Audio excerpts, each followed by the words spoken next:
Hello and welcome to the Habit Coach podcast. I'm Ashdin, Doctor, your habit coach, and today we have a very interesting podcast for you. We're going to be talking about a very important aspect of our lives called trust. Now, trust is something that we take for granted till it has gone away. So I'm going to understand from an expert on trust what trust is, how we can create this in our families and in our working life. So with us, we have today Stephen M.R. Kavi. So Mr. Kavi, welcome to the Habit Coach podcast. Well, thank you, Ashdin. I'm very happy and excited to be here with you today. Me too. Mr. Kavi, for the people who are listening for the first time and don't know about you, can you just tell us a little bit about yourself, and then I would love to dive into our conversation about trust. Absolutely. So I am Stephen M.R. Covey, and I am the son of the oldest son of Dr. Stephen R. Covey. And for many years, I helped my father build the business and expand around the world. I kind of ran the business. I was an operator. But then over the last 15 years or so, I shifted my role into becoming a thought leader around trust. And so I wrote a first book called The Speed of Trust, the one thing that changes everything. And now I followed that on with a new book called Trust and Inspire, How Truly Great Leaders Unleash Greatness in Others.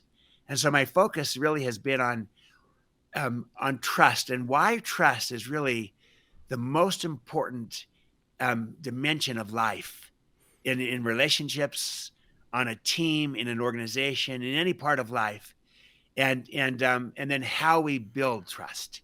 So it's both the why and the how of trust. And I really believe that trust has become the currency of our time. Amazing. So that's where I've kind of dived deep, and I started as an operator, but now I'm focused. I found my voice. You found my your voice voice. is around trust. I love it, especially since your father wrote one of the big books on habits, right? 7 Habits for did. Highly Effective People. Amazing. I remember reading this when I was starting my working career as well, so it was something that I used a lot. Dr. Kavi, how did you identify trust as the issue? Like, there must have been an inciting incident, or there must have been a penny drop moment for you when you thought, trust, okay, now I'm going to focus my life's work on this one word. Yes, I will say this, that when we merged our company, the Covey Leadership Center, with Franklin Quest to form Franklin Covey, we had been arch competitors. Covey and Franklin, we'd been competing in the marketplace, and but we felt like it made sense to combine. And so when we did combine, here's what happened: is we saw the world differently because we had been competitors, and suddenly we're put together, and people didn't trust each other. And it's because we'd been so competitive in the marketplace for years. And I saw what happened with distrust, how everything slowed down. Everything took longer. Everything cost more. We became internally focused instead of focusing on the customer. And we were not very creative, not very collaborative. People felt exhausted. Everything became politicized. And I saw firsthand the high cost of low trust. But then we became aware of this and said, look, this merger is not going to work unless we learn to trust each other. And we began to build trust with each other on purpose, intentionally. We began to behave our way into greater trust. And we had to give it to get it. And we had to also be trustworthy as well as trusting. And the bottom line is that over a matter of a few months, we began to say, we can build trust intentionally if we choose to. And we did. And once we built the trust, it changed everything. Now suddenly we were moving fast. We were more creative. We were more innovative, more collaborative. We had more energy and joy. We began to really focus on the customer and the marketplace. Everything changed. And I kind of came out of this experience recognizing that there is a high cost to low trust, because I just experienced that. But there's also an extraordinary dividend return to high trust. And we're now experiencing that. And I also realized that trust is not something that you either have or you don't, that it's either there or it's not. It's something that you can create and earn and build and grow intentionally, on purpose. You can turn this into your greatest strength. the ability to create trust. And to put it into the habit coach's terms, you can make a habit of building trust with people and turn this into your greatest strength as a leader, as an organization. And so I came out of that experience saying, yes, there's a lot of important things in relationships and in life and in organizations, but the foundation of everything, the one thing that changes everything, is trust.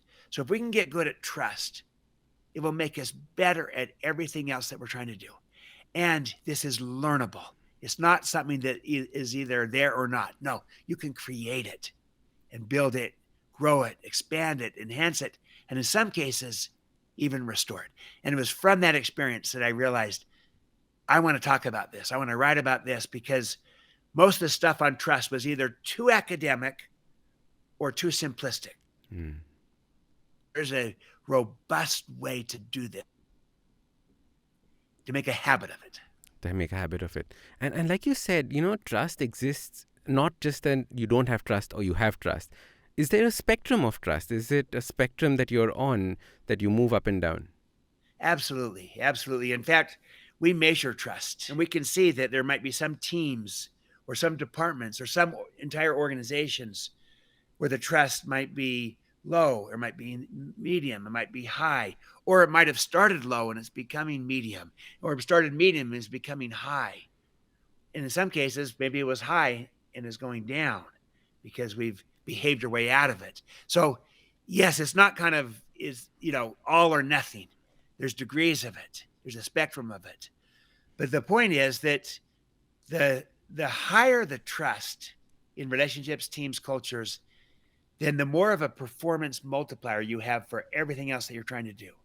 And the lower the trust in relationships, teams, organizations, that diminishes, it dilutes, it taxes. And so, yes, there are gradations of this, but getting good at this, moving the needle on trust, growing it, has enormous payoff. And it's something that's also learnable. We can learn how to move the needle on trust. Amazing. How would you define trust? Like, how would you tell somebody this is trust, this is not trust? Yes. Here's the most simple definition I can give. Trust is confidence. Confidence, as opposed to distrust, is suspicion. So confidence versus suspicion. Now, where does that confidence come from? I believe it comes from two sources. It comes from having both character and competence. Character and competence, both are vital. If we have one but lack the other, we will not sustain the trust. So think about it. If you're working with someone and maybe, a good person, honest person, caring, and they can deliver, but if they lack in competence, if they don't deliver, they don't get the job done, then I might trust them to watch my apartment or my home if I went on a holiday, on a vacation, right? Because they're honest. But I might not trust them on the key project or the key client or the key deliverable that has to be done well and on time if they don't have a track record of performing, of delivering, of coming through. That competence matters. Now, clearly the reverse is true. Someone could be high in competence but low in character. So, they get the job done, but maybe in the process they're running everybody over in the process, or maybe they're cutting corners or violating the values of the company. They're lacking the character. That will always undermine the trust. So it's really both character and competence to have the confidence that we want to have, as opposed to being suspicious about whether someone can deliver, or are they just going to look out for their own interest and not for the company, and so forth. And so that combination of character and competence is what creates the trust. So that would be my simplest definition. Trust is confidence as opposed to suspicion. And we build it by having character and by having competence. The combination is what's powerful. Now, competence I understand, right? I increase my skill set and my competence increases. How do I improve my character? Yes, great question. Let's divide character kind of into two pieces. There's your integrity and your intent. Your intent is your motive and your agenda. And the motive that best builds credibility and trust is genuine caring. When you care about the people who you're working with and they know you care about them. When you tend to care about them, they tend to trust you more. If people don't think that you care, or if they don't think you have their best interest at heart, they tend to withhold the trust. Because so your agenda matters, your motive matters. And when you care and are seeking mutual benefit, my father would call that win-win. They have it, have it for think win-win, mutual benefit.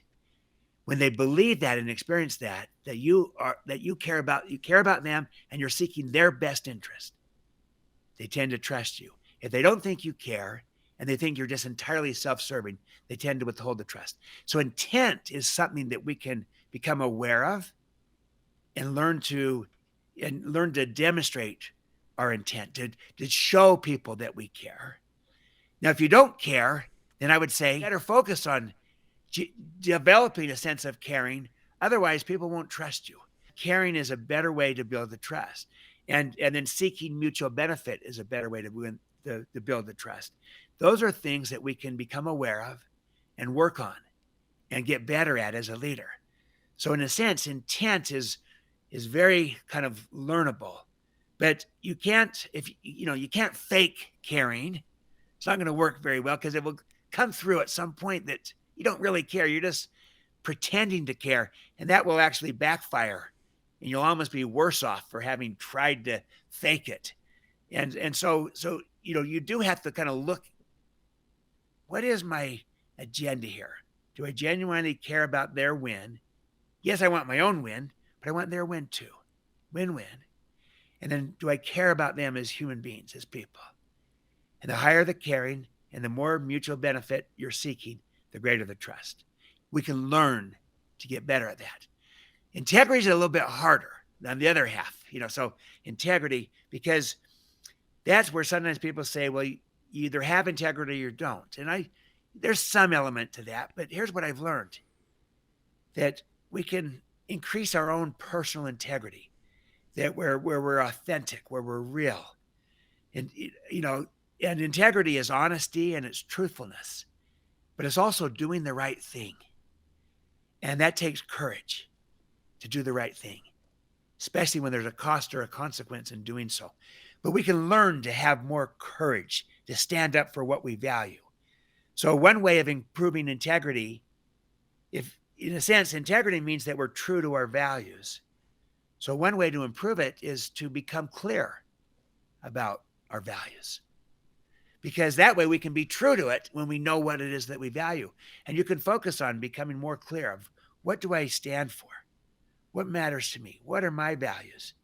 Then we try to exercise courage in aligning our actions with our values, our behaviors with our values, our habits with our values, so that they're aligned. That's authentic. That's integrated integrity. See? And then we're whole. And so that takes courage, takes humility to have integrity, that there are principles that govern. And so these are things that we can learn. So, but here is maybe the most practical way of helping someone increase their personal integrity is, I would just advise to learn to make and keep commitments to yourself. Because it's interesting, Ashdin, that the number one behavior that builds trust with other people is to make another person a commitment and then to keep it. Make another commitment and keep it, especially a value-added commitment. Making and keeping commitments builds trust. You make a commitment, you keep it. You repeat the process. Make, keep, repeat. Make, keep, repeat. You build trust fast with people that way. Well, guess what? That's also the fastest way we build trust with ourselves, is learn to make a commitment to ourselves and to keep it. But sometimes we don't treat the commitments we make to ourselves with the same respect we might treat a commitment we make to somebody else. But I'm suggesting we need to. And we learn that even with ourselves, to make keep commitments, that's the key way to build self-trust, to build that sense of integrity. And it starts in the little things.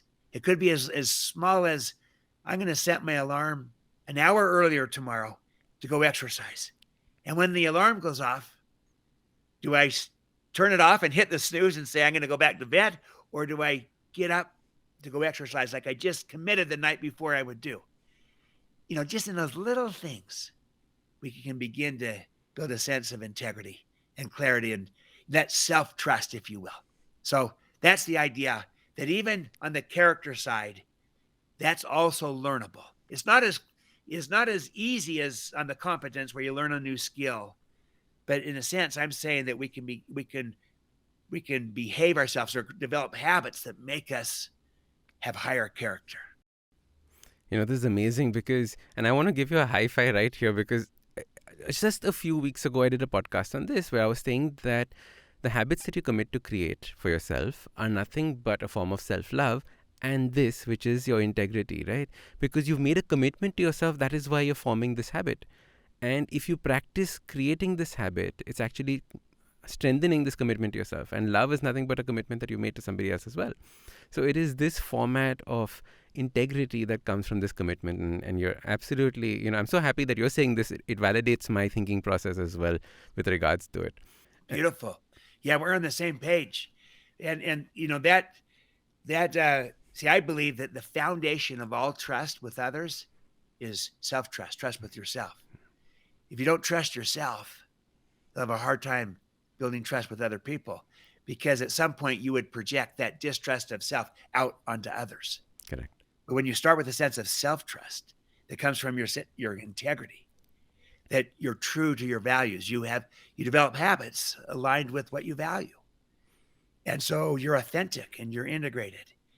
And, life is, as Gandhi says, that life is one indivisible whole. It's not just, compartments, that we are who we say we are.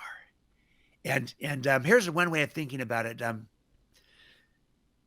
Honesty is when our words match reality. Integrity is when our reality matches our words. We are who we say we are. We're not putting on an air or a front. We're not pretending. We're integrated. So our reality, who we are, matches our words, what we say we are. And so they're two sides of the same coin, honesty and integrity. But it starts with this, what you've been saying. This is all about that habit. It was Admiral William McRaven. He was the former commander of special operations in the military. And when he retired, he became the chancellor of the University of Texas system. And he gave a commencement speech, a graduation there, that went viral. And here was his message. He said to all the graduates, if you want to change the world, make your bed. Make your bed. And his whole point was, start by making a small commitment to yourself that you can keep at all costs. And then keep that commitment. And then go from that commitment to the next commitment, and to the next commitment, and to the next, and to the next. And his whole thing was a very simple approach of saying, if you want to change the world, make your bed. Make and keep commitments to yourself, because of how that builds a sense of self-integrity, of self-trust, of clarity, of power. And I think that's a really strong message. It's simple. It's just not easy. But if we all want to change the world, let's make our bed. Let's start with small commitments to ourselves and keep them. Amazing. And this is how you also create trust. This is how you start the process of creating trust with something small that then starts growing and growing and growing. Absolutely. Yes. And again, self-trust precedes relationship trust. Okay. And relationship trust precedes team trust. And so by trusting yourself, you're in a position to build trust with others. But then you do a similar thing with other people. You show your character. You also demonstrate your competence, that's your capabilities and your results, your track record of performance to another. But then you also behave your way into trust by talking straight and listening first and keeping commitments and clarifying expectations. There's a variety of behaviors that you can demonstrate and behave your way into greater trust.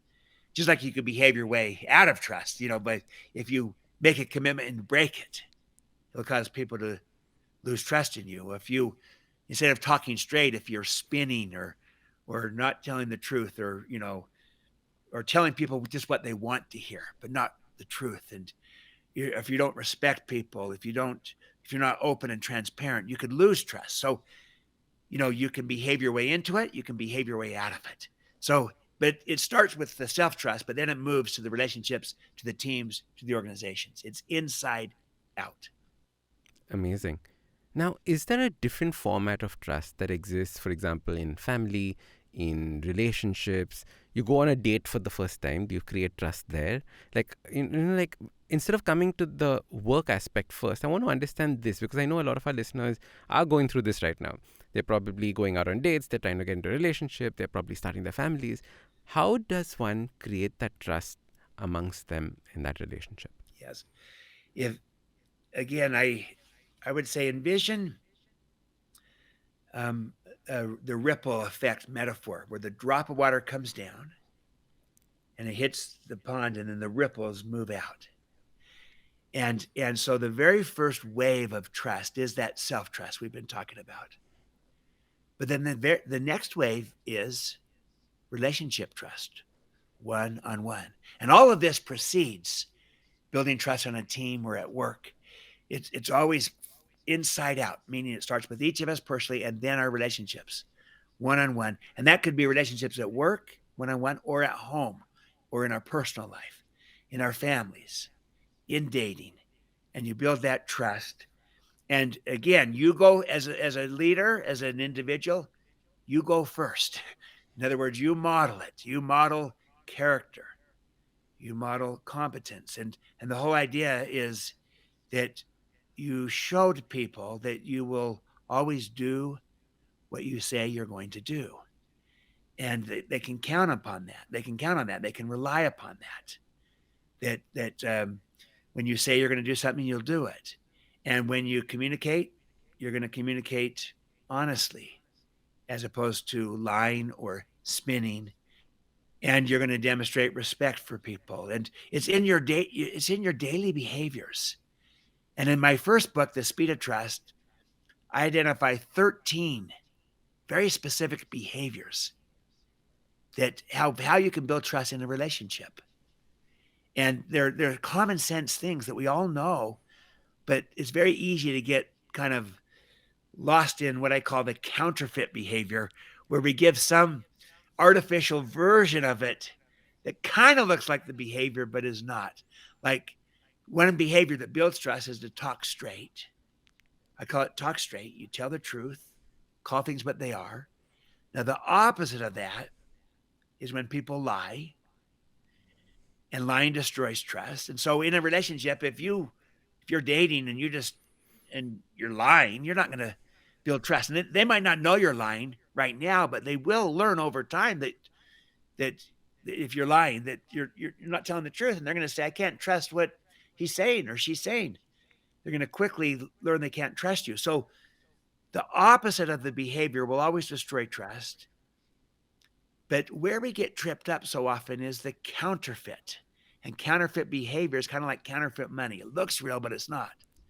So the counterfeit behavior to talking straight, it's not the lie. That's the opposite. The counterfeit is the spin, or the twisting, or the posturing, or the positioning, or telling people what they want to hear, or sugarcoating, or, excessively kind of manipulating, or and the like. And so you might say, hey, I didn't lie, but you know what? You misled. and you might have technically told the truth, but you could have completely left the wrong impression. And so it's in those little behaviors to make sure that we are authentic. We really talk straight, and we don't do the counterfeit. So another behavior that builds trust is to practice accountability. That means to take responsibility, to own it.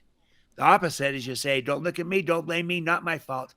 The counterfeit is when you point the finger and you say it's his fault, it's her fault, it's their fault. You play the blame game. And that causes people to lose trust, that you're not going to own things, take responsibility. You're going to point the finger. Listen first is a behavior that builds trust in a relationship. So you listen to understand a person. The opposite is you listen last or not at all. The counterfeit is when you listen, but you don't understand. Most people listen not with the intent to truly understand. Most people listen with the intent to reply. So they're respectful, even patient, but they're just kind of waiting their turn. But what really builds trust in relationships, and especially when there's high disagreement or strong emotion, is when people feel understood. And the test of understanding is not when you tell the person, "Hey, I understand you." No, it's when they tell you, "I feel understood. Thank you for listening." So that's vital in a relationship, to listen first.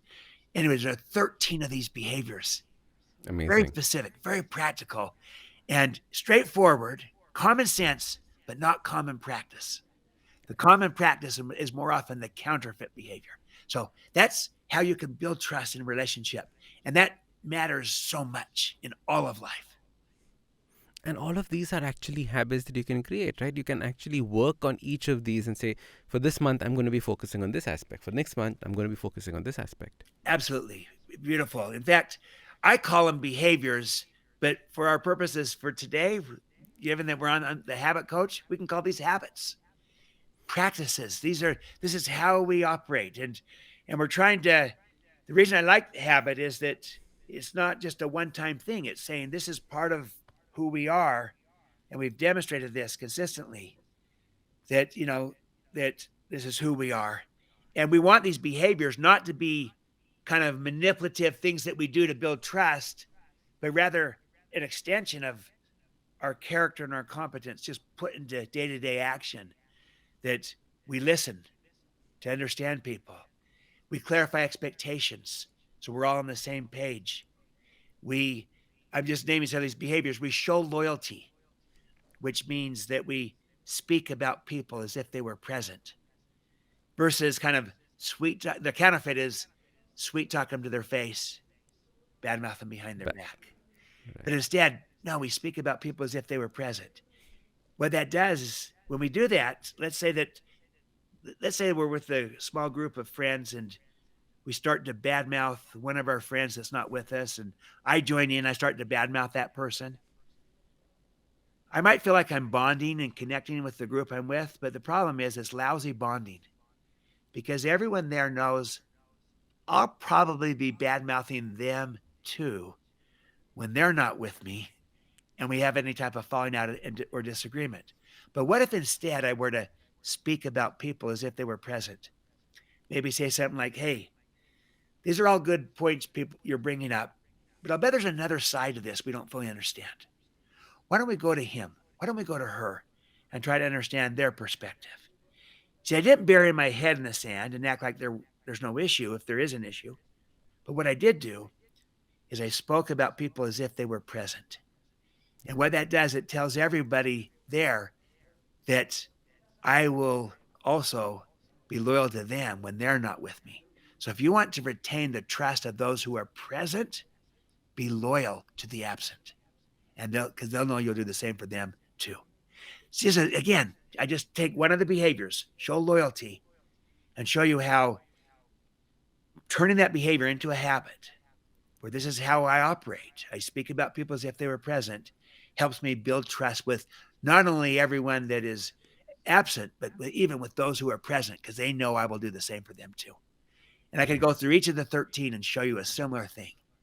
So turning those behaviors into habits will be how we can build trust with all that we come in contact. Amazing. I would recommend the listeners buy this book, read them, because imagine creating this kind of trust around you, what kind of a person you would become at the end of it. I think it's extremely powerful. All right, so that was Stephen M.R. Kavi, and we were talking about trust. Now, in the second episode, we deep dive into two aspects, trust and inspiration. So join us for that episode. This was just part one.